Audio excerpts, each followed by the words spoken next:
దీని మీద కూడా సంక్షిప్తంగా మాట్లాడండి. రామ్నాథ్ గారు చెప్పండి, కవిత గారు ఎవరిని టార్గెట్ చేసి ఉంటారు? ఆవిడ ఫీడ్బ్యాక్ అని చెప్పి చివరికి ఇప్పుడు అది పాజిటివా నెగిటివా బీఆర్ఎస్కి? రెండు, రేవంత్ రెడ్డి గారి పేరు ఛార్జ్షీట్లో ఉండటం ఏమైనా కొత్త పరిణామాలకు దారితీస్తుందా? ఇప్పుడు కొమ్మినేని గారు కవిత గారి లేఖనైతే అది సాధారణ పరిణామంగా చూడలేం. ఏదో పార్టీ శ్రేయస్సు కోసం ఆమె అలా చెప్పారని కూడా చూడలేం. నిజంగానే పార్టీ శ్రేయస్సు కోసం చెప్పాలనుకుంటే డైరెక్ట్ గా వాళ్ళ నాన్నగారి దగ్గరికి వెళ్ళి నాన్న ఇలా అనుకుంటున్నారు బయట అని చెప్పొచ్చు, లేదా ఆమె అమెరికాలో ఉంటే ఫోన్ చేసి చెప్పొచ్చు. అలా కాకుండా 7 పేజీల సుదీర్ఘ లేఖ, అది కూడా ఏది చేత్తోనే రాశారు, ఆమె రైటింగ్ అని కూడా చెప్తున్నారు, అక్కడ కూడా నిర్ధారిస్తున్నారు. ఇదంతా చేశారు అంటే పైగా ఆ లెటర్ లో పాజిటివ్ అని చెప్తూనే నెగిటివ్ పదాలు చాలా ఇంపాక్ట్ చూపేలా ఉన్నాయి బీఆర్ఎస్ మీద. అందులో ఏంటి, బీఆర్ఎస్ వైపు వెళ్ళిపోతున్నామని అందరూ అనుకుంటున్నారు అని.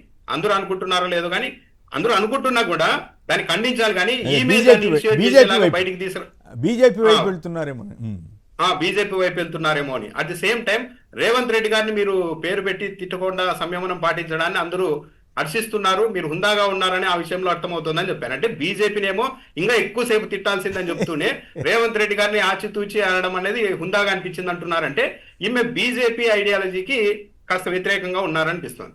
లేకుంటే ఆమె చాలా రోజుల నుండి బీఆర్ఎస్ లో తన పొజిషన్ ఏంటి అన్న దానిపైన పోరాటం చేస్తూ ఉన్నారు, వర్కింగ్ ప్రెసిడెంట్ పదవి ఆశిస్తూ ఉన్నారన్న ఒక ప్రచారం కూడా ఉంది. కాబట్టి ఒక కారణాన్ని ఏమన్నా రెడీ చేసుకుంటున్నారా తన ఉనికిని చాటుకోవడానికి, తన ఇంపాక్ట్ చూపడానికి? పైగా ధూమ్ధామ్ ఫెయిల్ అయిందని మాట్లాడేశారు.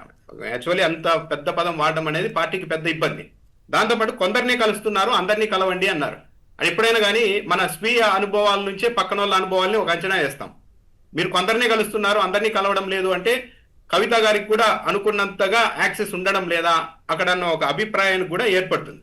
ఇదంతా ఏంటంటే నిజంగానే బీఆర్ఎస్ లో ఎవరి పొజిషన్ ఏంటి అన్నది ఇక తేల్చాల్సిన సమయం కేసీఆర్ గారికి వస్తోందా అన్నది కూడా మనం చూడాలి. ఈ లేఖనైతే ఒక సాధారణ లేఖలాగా ఏదో పార్టీ శ్రేయస్సు కోసమే ఆమె రాశారు అనేది అయితే చూడలేము. ఆమె ఆలోచనలు ఏవో ఉన్నాయి. పైగా బీజేపీ వాళ్ళు తనని జైల్లో పెట్టారు అన్నది ఆమెకు బాధ ఉంటుంది.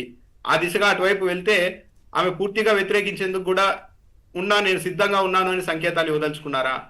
వీలైతే బయటికి వెళ్లేంత వరకు కూడా నిర్ణయాలు తీసుకుంటారా అన్నది అయితే ఒక చర్చకైతే అవకాశం ఏర్పడింది. ఈ లేఖనైతే సాధారణంగా చూడలేము. ఆయన కేసీఆర్, ఆమె తండ్రి కూడా. కాబట్టి ఏదైనా పార్టీ శ్రేయస్సు కోసం చెప్పాలి అనుకుంటే నాలుగు గోడల మధ్య చెప్పాలి, కానీ ఇంత బహిరంగంగా లేఖ రాదు. పైగా ఈ లేఖను ఎవరు లీక్ చేశారు అన్నది కూడా ఒక పెద్ద పాయింటే. కేసీఆర్ గారు అయితే లీక్ చేసుకోరు, ఎందుకంటే పార్టీకి సంబంధించి చాలా డ్యామేజ్ అయ్యే అంశాలు కూడా అందులో ఉన్నాయి. ఇక మరి ఎవరు చేసి ఉండాలి?